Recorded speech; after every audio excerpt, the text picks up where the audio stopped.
Welcome to video 13 in this option pricing and strategy series of videos. Today we're going to look at the use of equity options as portfolio value protectors. And we're going to start with a simple example that basically assumes that we are long 1,000 shares of QWE stock, and we are concerned the price of QWE could fall substantially from its current $68 value due to an earnings report and guidance. However, we recognize that the earnings report and guidance could end up being highly favorable, and while we are fearful that the value of our portfolio could fall, we are at the same time aware that the value of our stocks could rise. After some thought and analysis, we decide to maintain our long position in QWE and to purchase 10 July 66 strike put options on QWE that expire on July 20th by assumption. And effectively, we will be using these puts to protect the value of our QWE stock investment against a large decline in QWE's market price during the life of these puts, which is the 2-week period which we assume ends on July 20th. We are hedging our long stock position with long put options. Again, we are hedging our long stock position with long put options. We simply will then, once we buy the 10 puts, since each put gives us the right to sell 100 shares of stock, we'll have the right to sell collectively 1,000 shares of stock at the strike price of these July options of $66 a share. So we have effectively put a floor of $66,000 on the value of our portfolio. However, that insurance that we've purchased effectively did not come free.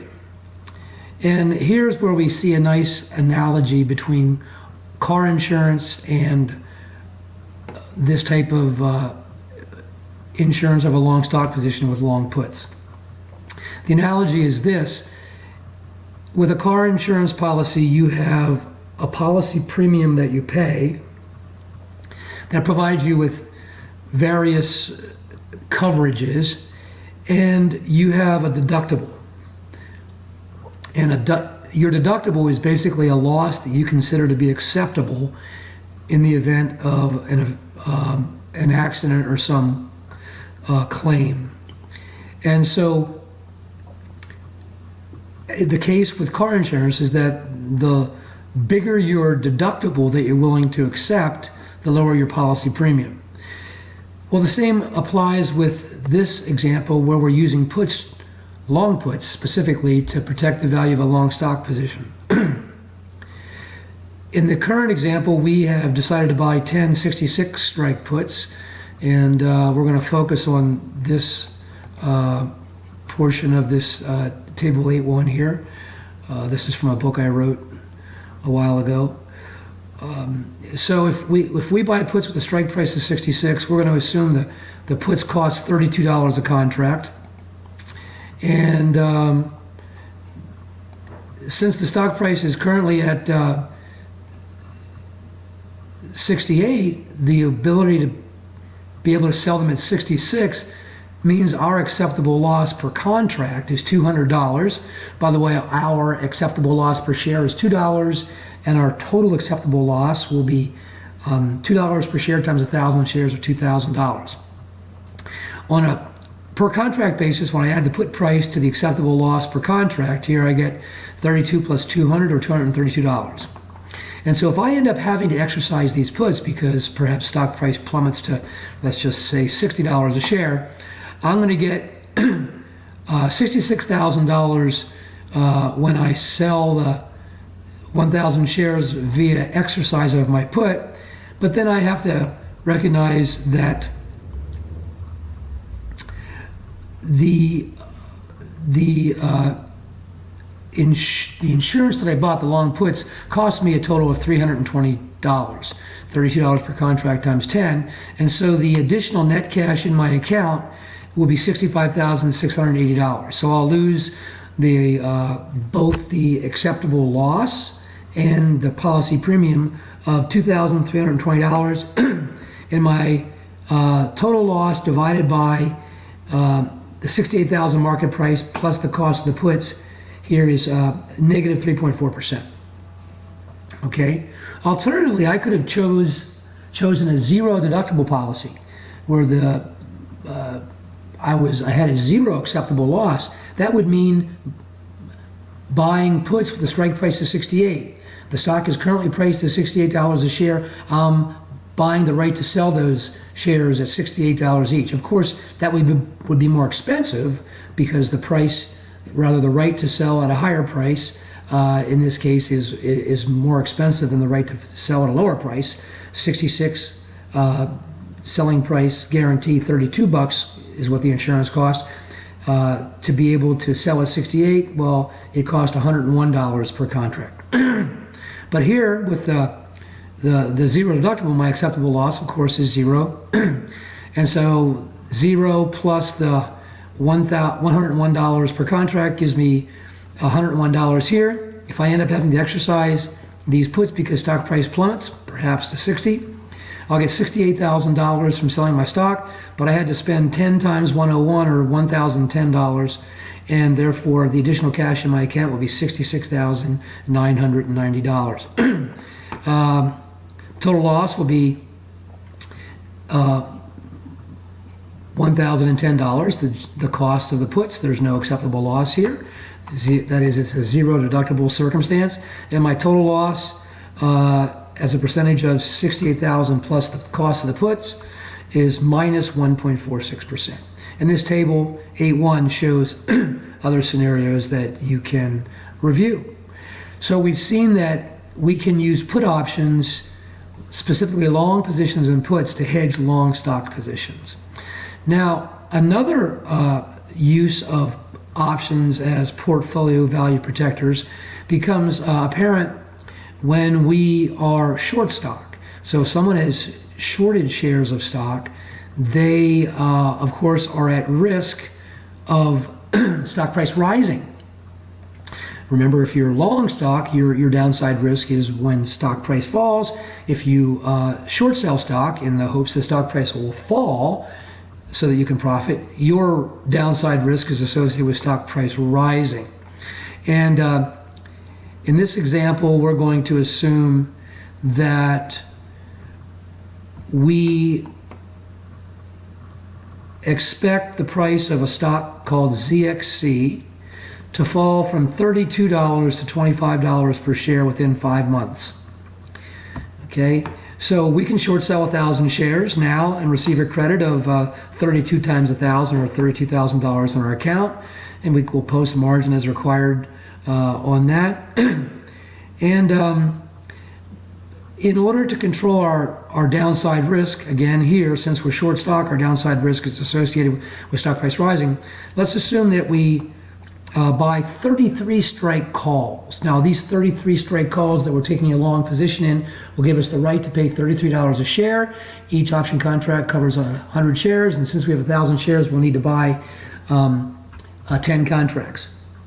And in this case, these will be referred to as protective calls. In the prior example, where we used puts to protect our long stock position, we could refer to the puts as protective puts. Again, puts are puts are puts. This name protective puts and this name protective call is just specific to our use of them as stated in this example, in these examples. Okay? So, assuming the puts cost $151 per contract, we will have to spend $1,510 to buy 10 of them. And since the strike price of the call is 33 and the price that we short sold the stock at was 32, we have an acceptable loss of $1 per share, which is a total acceptable loss of $1,000. and you can see that the expenditure of $1,510 will give us protection until the options expire. In this example, that's assumed to be many, many months away. We should note that purchasing this type of protection is very expensive, and an investor would not be rational to hold a position in stocks, either long or short, and then hedge with options as appropriate, because that is very expensive. There are other ways of achieving the equity exposure that you desire with less expense. All right, so in this example, we'll look now at table 8.3, and I've talked about this row here where the call strike price is 33. Again, the call price $151 per contract. Acceptable loss per contract is $100. And you add the two, you get $251, and my total loss if all 10 calls need to be exercised will be $2,510. And this table here shows other circumstances. Let's look at the zero deductible. If I were to buy calls with a strike price of 32, of course they'd be more expensive. $198 each, I'd be spending $1,980 for the insurance. And the acceptable loss per contract is zero deductible. And my total loss if all 10 calls were exercised would be $1,980. And so again, I'll mention that when we have short stock positions, we can